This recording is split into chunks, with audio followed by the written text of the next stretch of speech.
Oh, tapi ada yang mengatakan tidak boleh bicara politik di masjid, kata dia.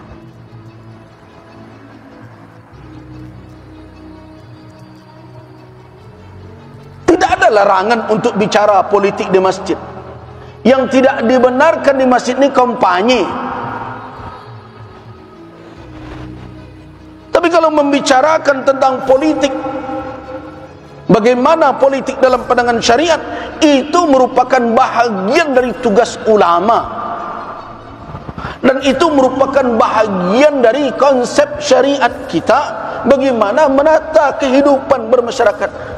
Kan syariat kita mengatur kehidupan. Jangankan urusan politik bernegara,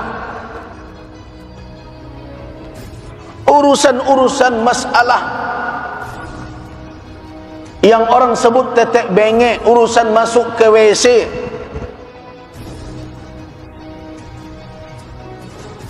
diatur oleh syariat.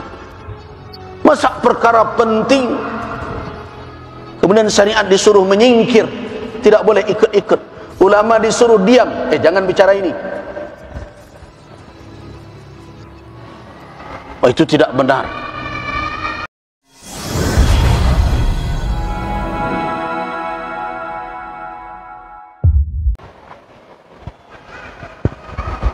Assalamualaikum warahmatullahi wabarakatuh.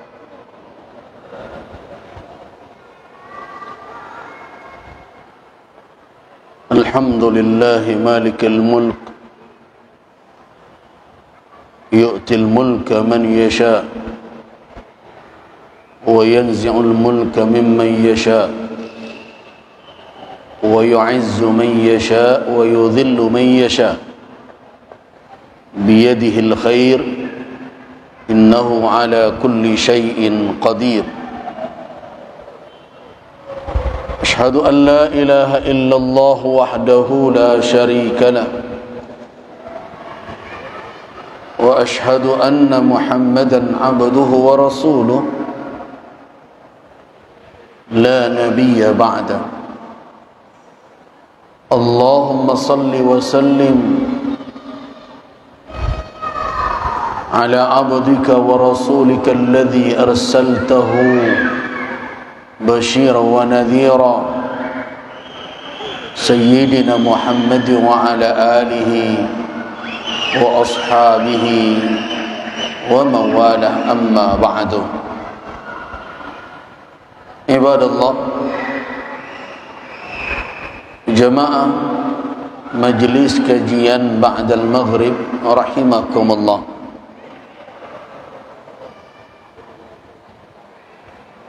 Pada senja ini sebenarnya saya ingin menjelaskan lebih lanjut pesan-pesan yang saya sampaikan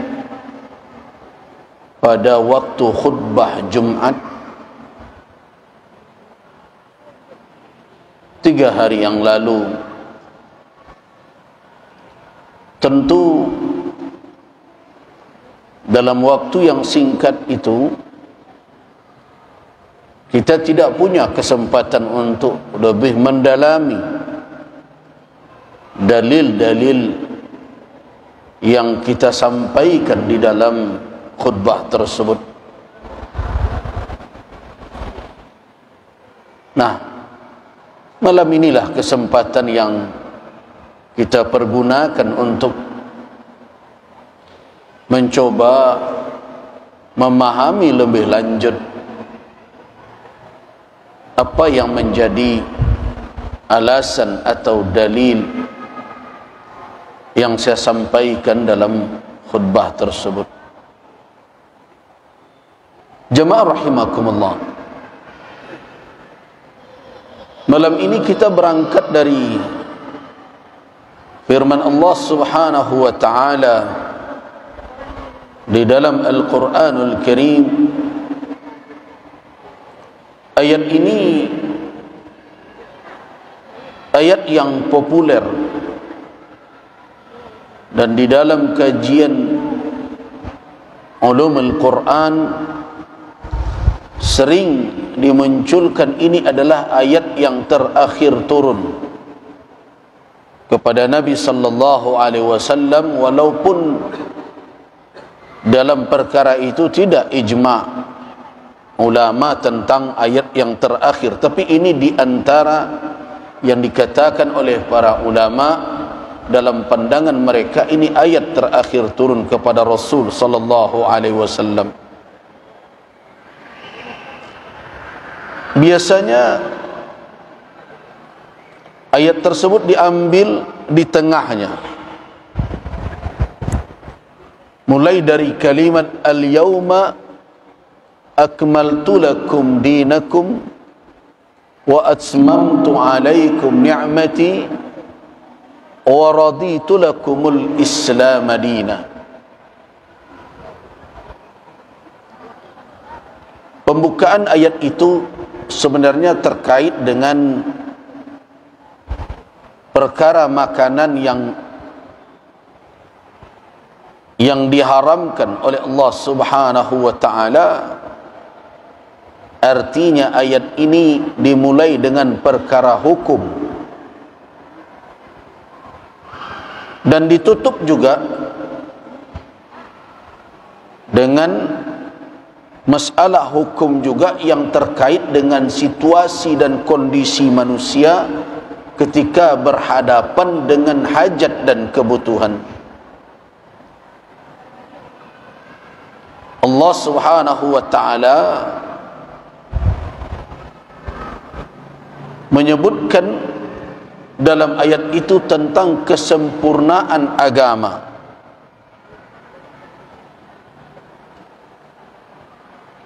di mana ketentuan-ketentuan yang ia turunkan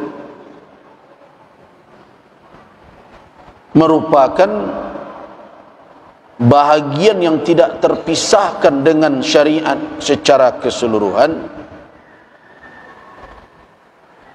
dan itu adalah sebagai penegasan dari Allah Subhanahu wa taala bahwa tidak ada lagi yang tertinggal dari aspek kehidupan manusia, melainkan telah datang petunjuk syariat padanya.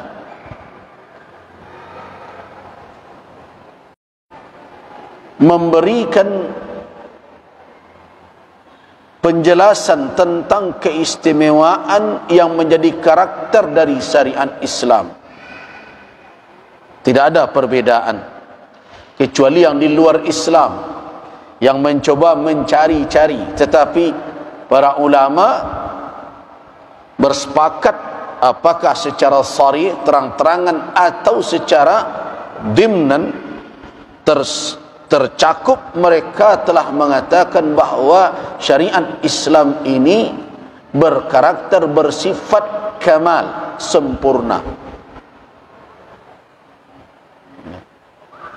Makna kesempurnaan itu bukan berarti setiap persoalan disebutkan secara eksplisit,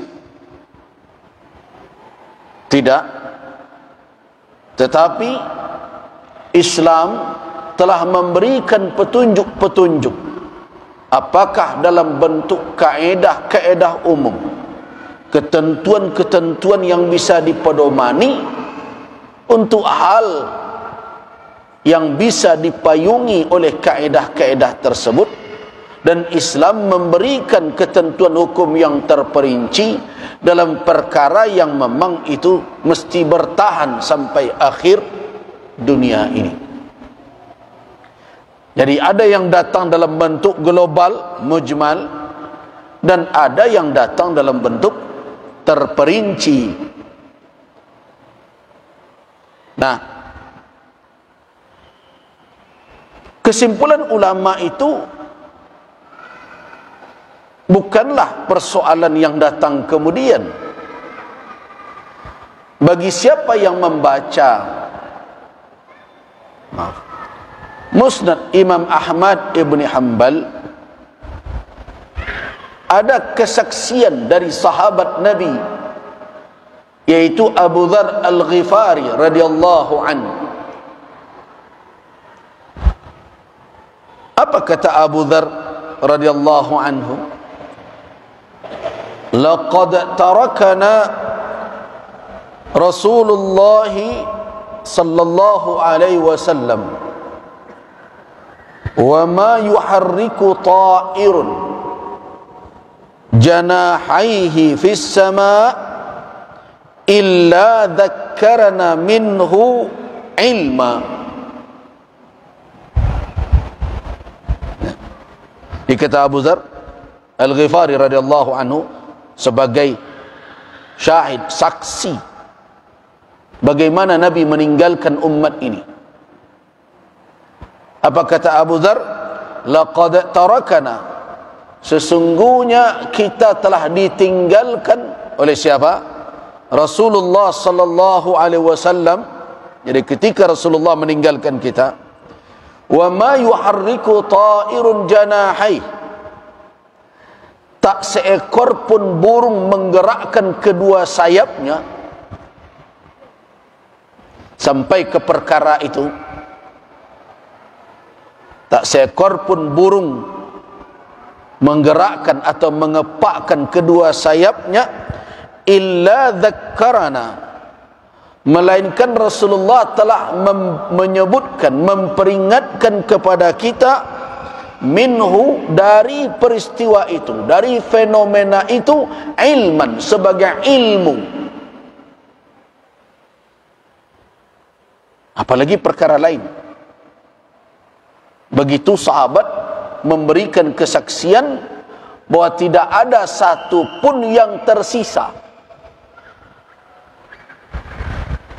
Nah, disitulah keyakinan kita ketika kita menyebut Rasulullah sallallahu alaihi wasallam bersifat tabligh. Kan yang populer ada 4 sifat yang wajib kita imani ada pada Nabi. Di antara 4 sifat itu apa? Tabligh.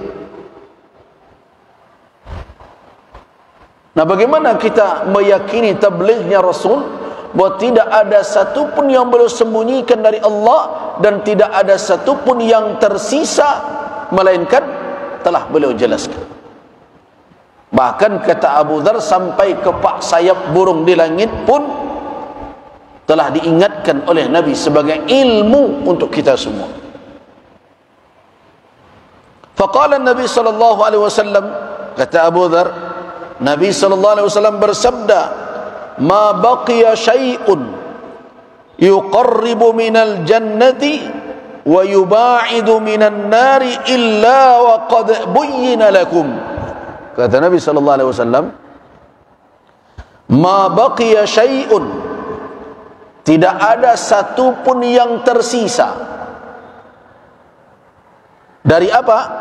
Yuqarribu, yang akan mendekatkan, minal jannah, kepada surga, wa yubaidu minan nar, dan yang menjauhkan dari neraka, illa wa qad buyyina lakum, melainkan telah dijelaskan kepada kamu sekalian.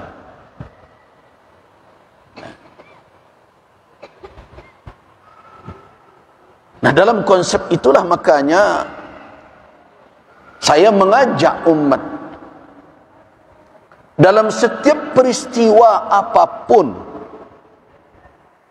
dalam setiap peristiwa apapun, dalam persoalan apapun, kembali kepada petunjuk Allah Subhanahu wa ta'ala. Merujuklah kepada syariat yang diturunkannya kepada baginda Rasulullah Muhammad sallallahu alaihi wasallam. Jangan yang lain dahulu.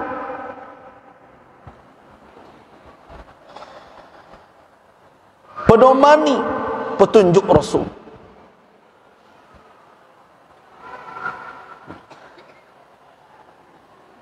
Itulah pedoman yang dijamin oleh Rasul. Kalau kita pegang teguh, kita tidak akan tersesat. Dan itu tidak ada pada yang lain. Jaminan itu ada hanya pada apa yang diturunkan oleh Allah berupa wahyu, baik dalam bentuk kitabnya kitabullah Al-Quran maupun dalam bentuk sunnah Nabi sallallahu alaihi wasallam. Dua itu ada jaminan, yang lain tidak ada jaminan. Nah, karena itulah makanya para ulama kibar, tokoh-tokoh ulama dari kalangan para imam mazhab misalnya, dinukilkan dari mereka, di antaranya Imam Malik rahimahullah mengatakan, kullu qaulin yu'khadhu wa yutrak, setiap perkataan siapa saja yu'khadhu wa yutrak, boleh diambil, boleh ditinggalkan. Siapa saja boleh begitu, illa, kecuali, kata Imam Malik, kecuali siapa yang tidak boleh dibegitukan perkataannya, illa qaula sahibi hadzal maqam. Diriwayatkan Imam Malik menunjuk kubur Nabi, kecuali perkataan yang berkubur di situ, yaitu Rasulullah. Perkataan siapapun selain Rasul yu'khadhu wa yutrak, boleh diambil, boleh ditinggalkan. Tetapi perkataan sahibi hadzal maqam yang berkubur di sana, yaitu Rasulullah sallallahu alaihi wasallam, tidak ada pilihan itu.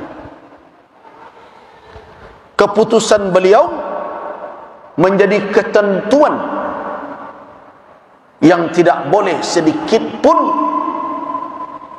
ada keraguan di dalam diri kita untuk menerimanya. Inilah yang ditegaskan oleh Allah Subhanahu wa taala. Perhatikan surat Al-Ahzab ayat 36. Wa ma kana lil mu'minin wala mu'minatin idza qada Allahu wa rasuluhu amran an yakuna lahumul khiyara min amrihim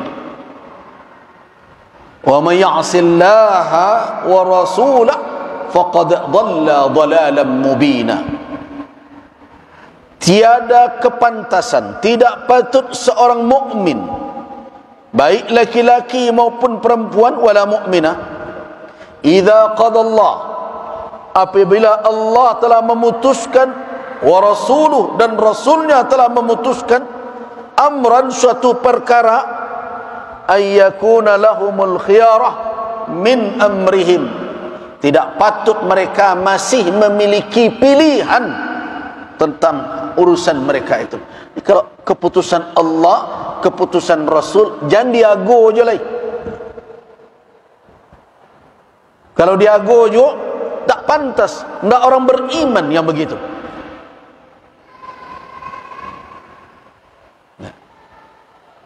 Kalau tidak dipatuhi itu berarti apa namanya? Durhaka. Durhaka. Nah, bagaimana kedudukan dan akibat orang yang durhaka? Perhatikan penutup ayat. Wa may ya'sillaha wa rasulahu, dan siapa saja yang durhaka kepada Allah dan Rasul, faqad dhalla, sesungguhnya orang itu telah tersesat, dhalalan mubina, di dalam kesesatan yang nyata. Nah, karena itu berhati-hati di dalam menyikapi berbagai problema kehidupan ini. Jangan sampai kita mengambil sikap tidak bersesuaian dengan tuntunan Allah dan Rasul. Terus mengapa saya sampaikan perkara tentang menyikapi masalah politik perlu ulama untuk berbicara? Landasan pertama tadi apa? Islam sempurna. Karena itu tidak mungkin masalah politik berada di luar dari ketentuan syariat.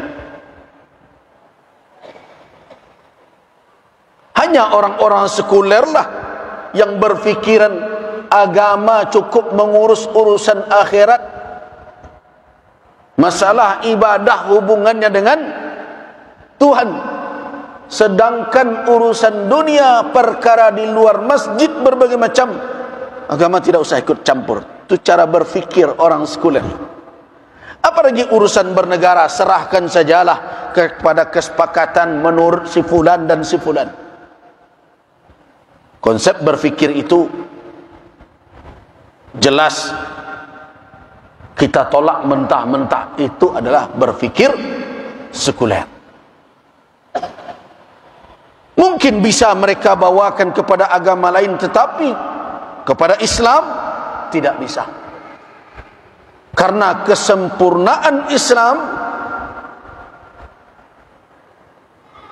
membuat apa? Tidak ada satupun lapangan kehidupan yang berada di luar garis petunjuk syariat.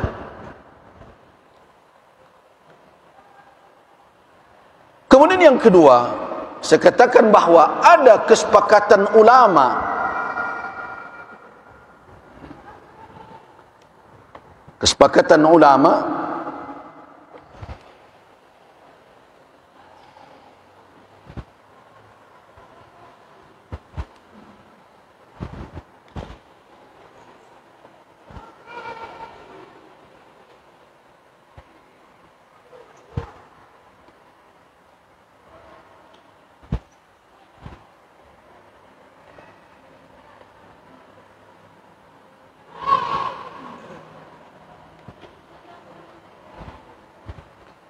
Kesepakatan ulama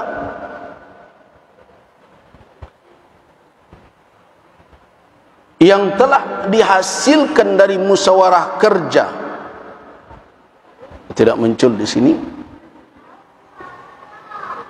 Majelis Ulama se-Indonesia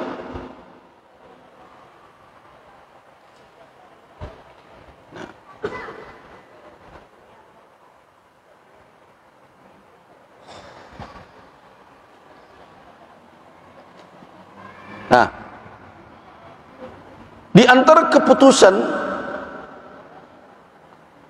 ini adalah hasil Mukernas musyawarah kerja MUI yang baru saja berlangsung di Jakarta, terjadi pada tanggal 1 sampai tanggal 3 Desember tahun 2023 kemarin. Ini keputusannya. Keputusannya diantaranya yang perlu untuk disikapi oleh seluruh ulama adalah pengurus MUI harus aktif memberikan pencerahan dan edukasi tentang politik keumatan dan kebangsaan, dengan tetap menjaga independensi dan berpedoman pada keputusan dan fatwa Majelis Ulama. Jadi pengurus MUI itu tidak boleh diam. Mereka tidak boleh terjun ke politik praktis demi menjaga independensi dari Majelis Ulama, tetapi mereka harus aktif untuk menjelaskan bagaimana panduan syariat yang telah dilahirkan fatwa-fatwanya di berbagai pertemuan.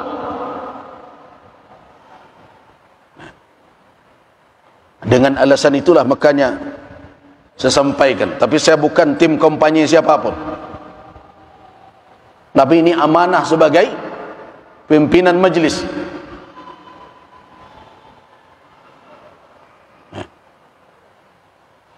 Ketika menyampaikan, tentu prinsip yang harus dipakai di dalam menyampaikan kepada umat apa? Takwa kepada Allah, berkata dengan lurus supaya terwujud kemaslahatan. Tidak boleh menyembunyikan.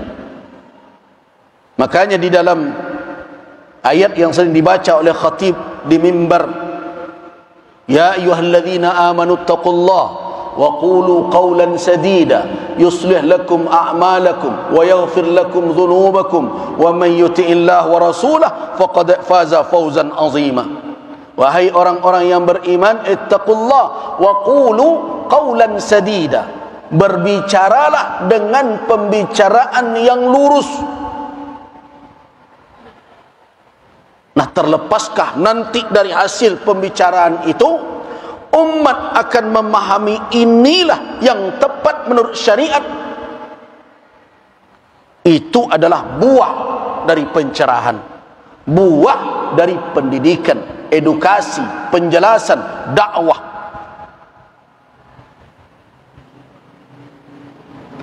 Nah, itulah yang saya imbau di Sumatera Barat ini.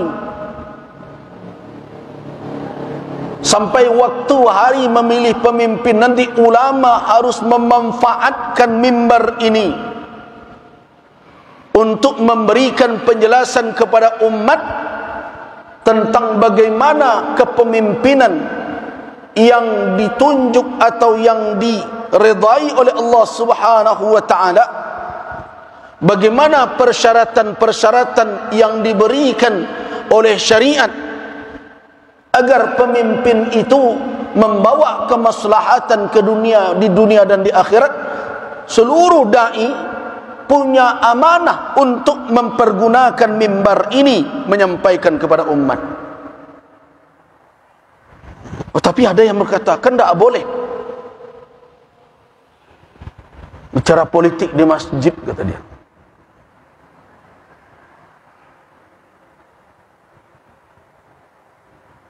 Tidak ada larangan untuk bicara politik di masjid. Yang tidak dibenarkan di masjid ini kampanye. Tapi kalau membicarakan tentang politik, bagaimana politik dalam pandangan syariat, itu merupakan bahagian dari tugas ulama. Dan itu merupakan bahagian dari konsep syariat kita, bagaimana menata kehidupan bermasyarakat. Kan syariat kita mengatur kehidupan. Jangankan urusan politik bernegara, urusan-urusan masalah yang orang sebut tetek bengek, urusan masuk ke WC,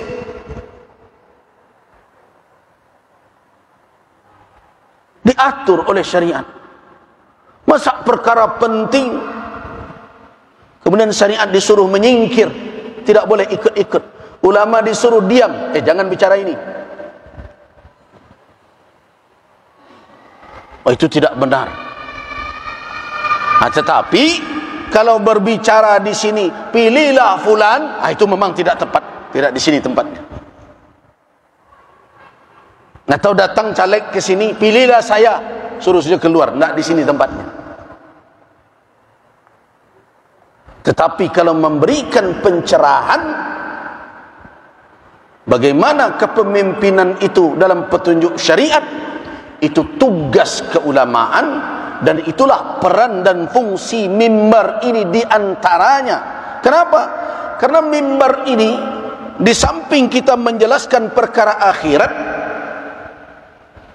juga harus menjelaskan bagaimana kita menjalani kehidupan di dunia ini. Sebab kalau ingin selamat di akhirat, harus menempuh jalan yang benar dalam kehidupan dunia. Itu makanya syariat itu diperuntukkan untuk siapa? Untuk orang yang hidup di dunia ini, bukan orang yang telah berpindah ke akhirat sana.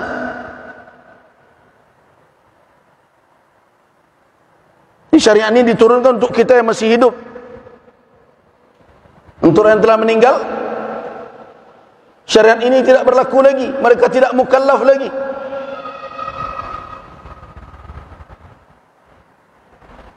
Nah, masa dai hanya disuruh bicara tentang nanti dikubur bagaimana, hari kiamat seperti apa, kita berkumpul seperti apa, di padang mahsyar bagaimana bentuknya. Itu bahagian dari apa? Bagian dakwah yang harus membawa efek dalam kehidupan sekarang, bukannya sekedar cerita. Ini poros syariat ini apa? Poros dari syariat ini beredar di mana? Di dalam kehidupan dunia ini. Itu makanya tidak mungkin, mustahil syariat Islam tidak bicara tentang bagaimana menata kehidupan bernegara, hubungan antar sesama. Nah, karena itu kena kenal ulama-ulama yang aktif sekali memberikan petunjuk umat tentang politik syar'i. Aktif. Setelah generasi sahabat, generasi tabi'in, muncul ulama-ulama seperti Abu Yusuf Al-Qadi, Muhammad ibn al-Hasan al-Shaybani, Al-Imam Al-Mawardi, Al-Imam Al-Juwaini. Kemudian di kalangan berikutnya ada muncul Izzuddin bin Abdussalam, muncul juga Al-Imam An-Nawawi, muncul juga Al-Imam Ibn Taymiyah, kemudian berikutnya Ibn Qayyim Al-Jauziyah, dan tidak sedikit ulama setelah itu mengarang kitab-kitab fikih yang khusus di situ dikaji tentang bagaimana konsep bernegara, tentang kepemimpinan, tentang bagaimana mengatur perkara-perkara peradilan, pelimpahan kewenangan dan berbagai macam, termasuk juga perkara bagaimana mengelola sumber daya. Kemudian kita bertemu dengan para ulama Syekh Abdul Wahab Khallaf dengan buku As-Siyasah Asy-Syar'iyyah. Kemudian berikut lagi ada Syekh Yusuf Al-Qaradawi rahimahullah. Jadi tidak ada persoalan ini semenjak awal Islam diabaikan, dilupakan oleh para ulama. Jadi sangat menyedihkan dalam situasi seperti sekarang, di mana umat membutuhkan petunjuk ulama, ulama disuruh diam. Nah, itu yang saya tidak setuju. Makanya ketika Mukernas itu, saya mau ceritakan sedikit latar belakang lahirnya keputusan tadi. Karena di dalam draft sudah banyak disiapkan di situ. MUI tidak boleh terlibat politik praktis, tidak boleh berpihak, tidak boleh ini, tidak boleh ini. Nah, saya kebetulan ada di dalam komisi itu, bahkan ditunjuk sebagai tim perumus. Saya berkata, saya sudah baca draft ini, tetapi yang ada semuanya yang tidak boleh. Tidak boleh begini, tidak boleh begitu, tidak boleh begini, tidak boleh begitu. Sudah saya baca. Yang saya mau tanyakan, mana yang boleh? Masa tidak boleh semua? Nah, makanya muncul itu fasal itu. Jadi boleh dikatakan fasal itu dibawa oleh orang Sumatera Barat ke pusat. Kita terima yang tidak boleh. Ketua MUI, pengurus MUI, bahkan di situ tidak boleh kalau terjun menjadi calon harus nonaktif, tidak boleh terlibat ini, tidak boleh begini, tidak boleh begini. Boleh, kita terima. Kenapa? Karena kita simpul kebersamaan. Setuju. Tetapi saya minta, saya sudah baca tidak boleh, mana yang boleh? Nah, disitulah akhirnya dirumuskan. Jadi mereka bertanya, yang boleh apa Buya? Yang boleh adalah untuk apa keputusan-keputusan yang kita lahirkan selama ini tentang politik. Misalnya di dalam ijtima' Komisi Fatwa di Padang Panjang 2009 tentang bagaimana hukumnya memilih pemimpin, bagaimana kriteria pemimpin. Kalau semua tidak boleh, terus siapa yang akan menjelaskan itu kepada umat? Kemudian keputusan yang diambil di Kalimantan Barat tentang suap, tentang membeli suara dan berbagai macam, serangan fajar entah apa namanya, uang diserak-serakkan kemana-mana agar orang memilih kita. Bukankah itu perbuatan yang tidak benar? Apakah jabatan perwakilan itu harus dibeli dengan itu? Harus diganti dengan imbalan tersebut? Masuk tidak dalam kategori riswah? Iya, masuk dalam kategori riswah dan suap. Terus siapa yang akan menjelaskan itu kalau mengurus MUI? Tidak boleh, tidak boleh, tidak boleh. Saya mau ingin masuk yang boleh mana? Itu muncul.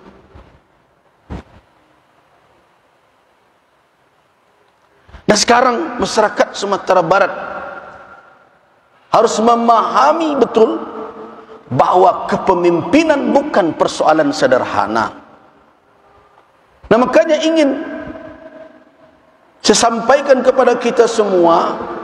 Di dalam khutbah saya katakan, setidaknya ada 2 hadis yang populer. Ini kebetulan saya buatkan. Kutipan hadis dalam riwayat Al-Imam Muslim.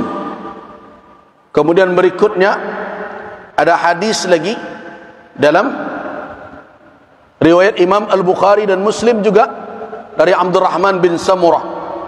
Ini dua hadis yang saya bacakan dalam khutbah kemarin. Nah, cuma kemarin tidak sempat kita elaborasi, kita kaji apa kandungan dari hadis tersebut sebenarnya. Hadisnya bunyinya begini.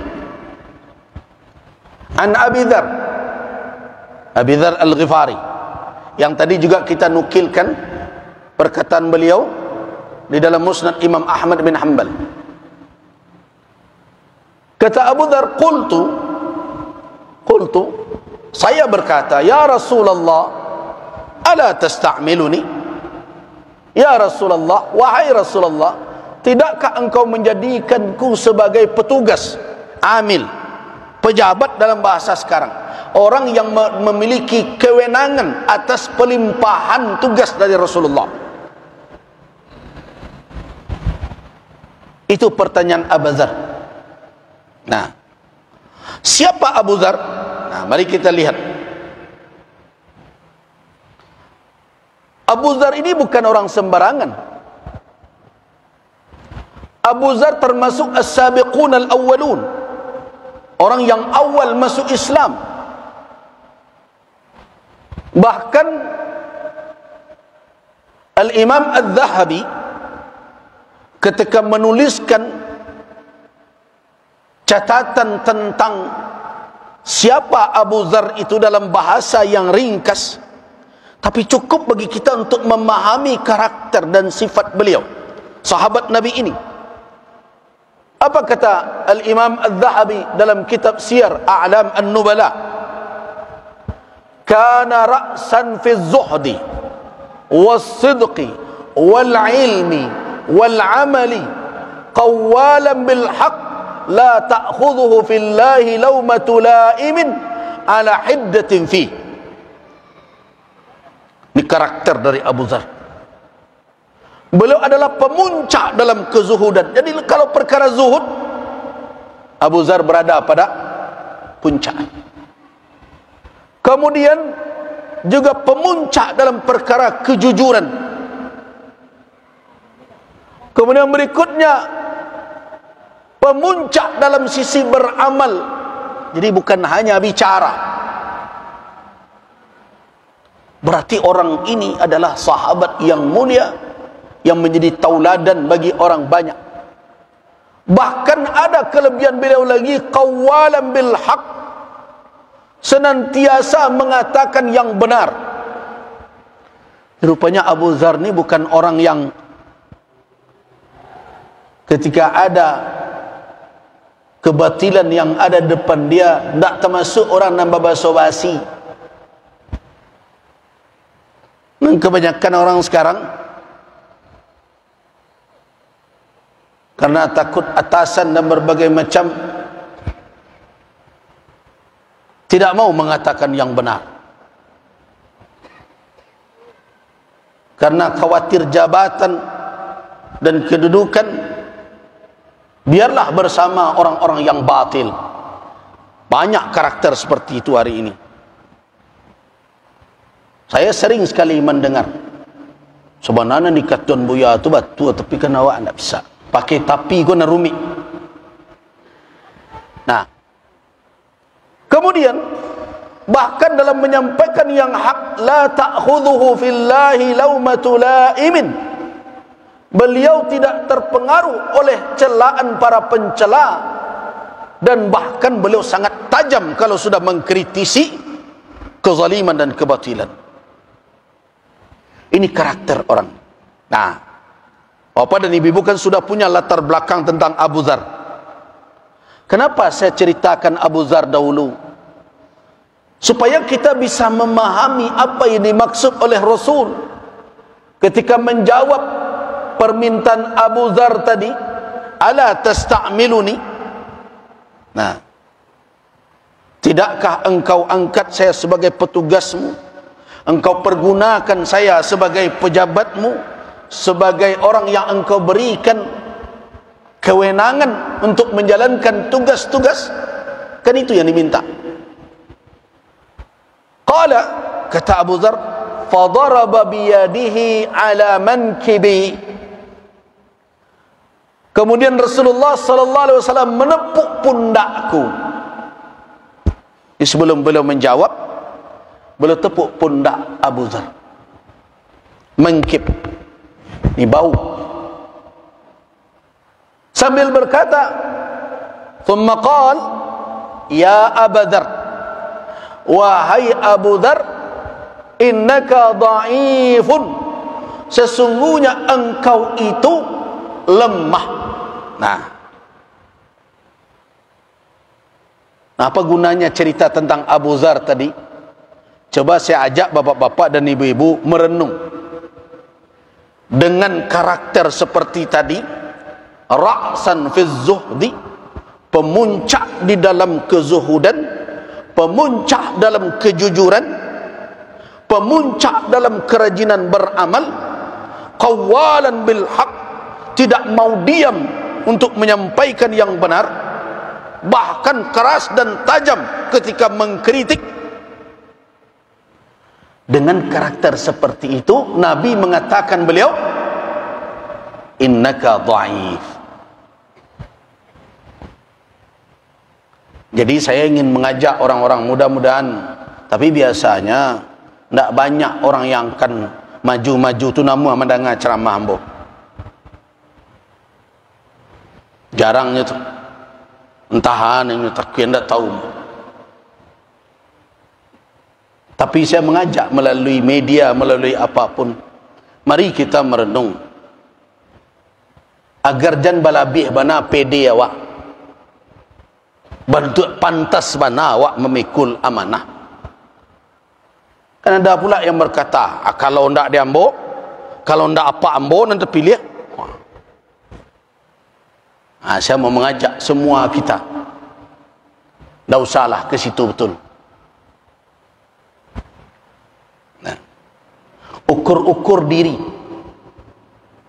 Abu Dzar yang tadi ra'san, kana ra'san fi zuhdi was-sidqi wal-amali, beliau pemuncak dalam kezuhudan, pemuncak dalam kejujuran, pemuncak dalam beramal, bekerja, bahkan qawalan bil haq, tidak mau diam, terus bicara yang hak. Tapi Nabi mengatakan beliau dhaif. Apa-apa dan ibu-ibu jadikan ini ukuran. Jadi kalau ada orang nak merasa kalau ndak ada inyo negari kau ndak keselamai, yo mana tu? Kalau ndak ada apanya ndak selesai, yo mana tu?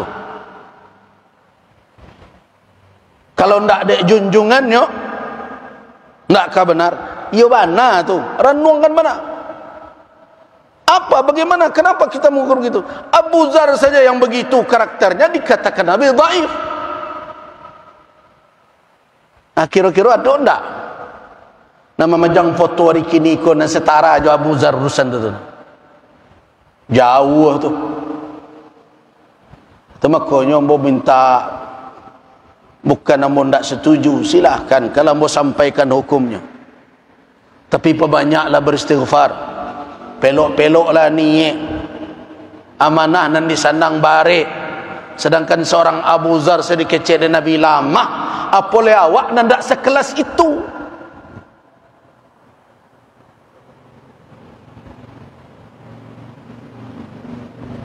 Tapi sayang, orang-orang yang maju kan bukan ulama yang ditemui. Kalau toh yang ditemui, kan ulama nanamu disuruh hanya untuk menjadi corong.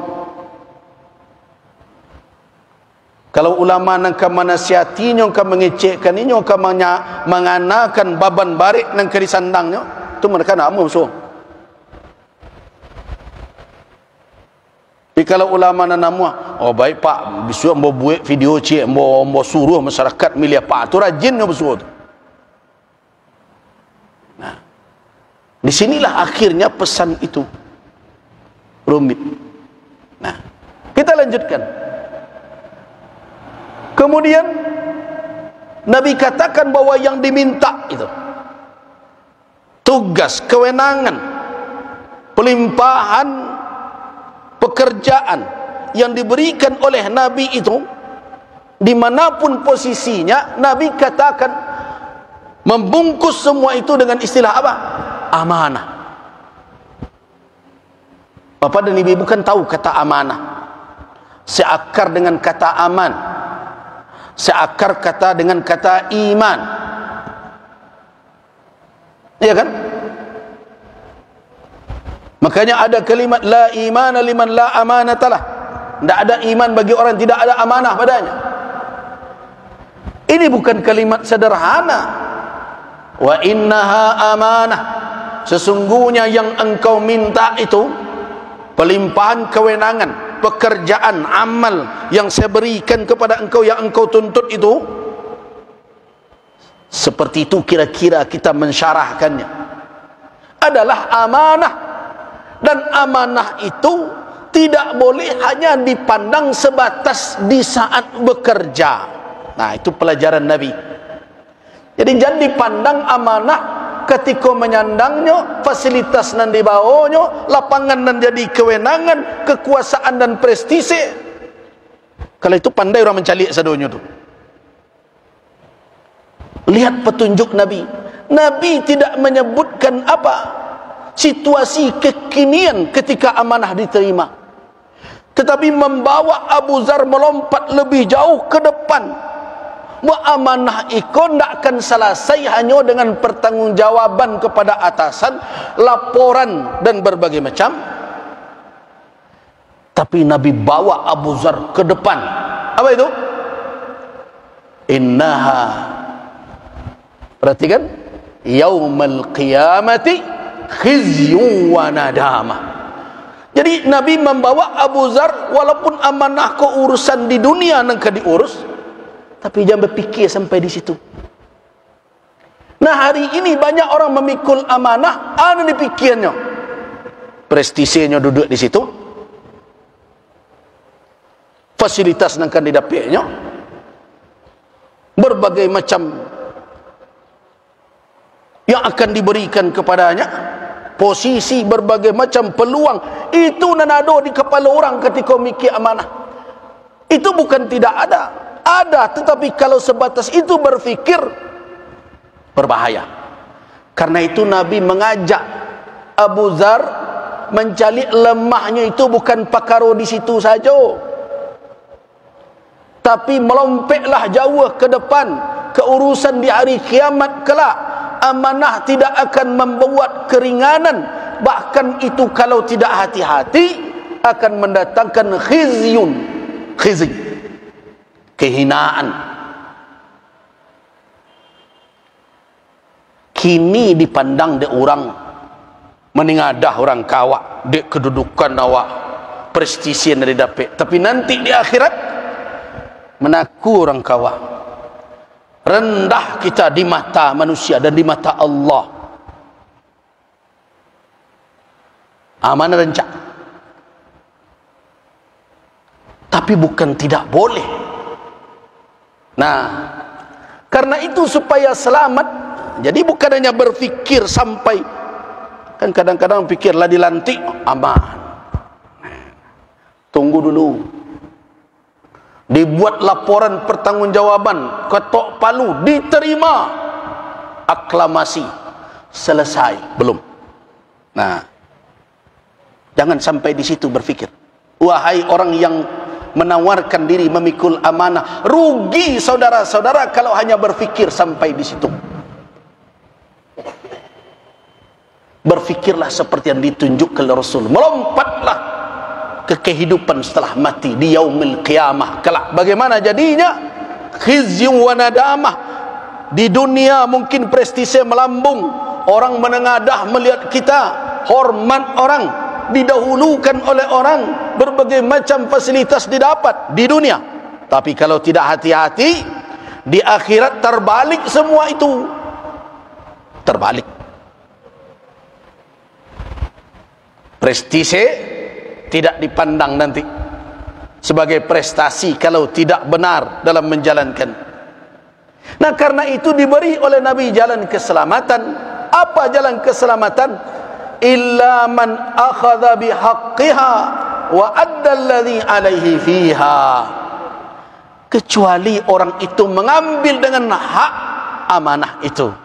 Oh, jadi amanah kau punya hak. Kalau nyo punya hak, berarti menjadi kewajiban dah orang nang kemamacinya. Itu makna bihaqqiha itu. Berarti amanah itu ada hak. Siapa yang mau menjangkaunya, siapa yang mau mengambilnya, siapa yang mau menyandangnya, ambil dengan hak. Artinya apa? Ambil dengan menunaikan hak itu kepada amanah tersebut. Artinya apa? Kewajiban untuk memikulnya harus dipenuhi. Tu baru menyandangnya saja baru tu ukur diri. Nah, kalaulah disandang, kendaknya petantang petenteng dah tu, pangkek disandang, logo terpampang, baju seragam, tidak sebatas itu.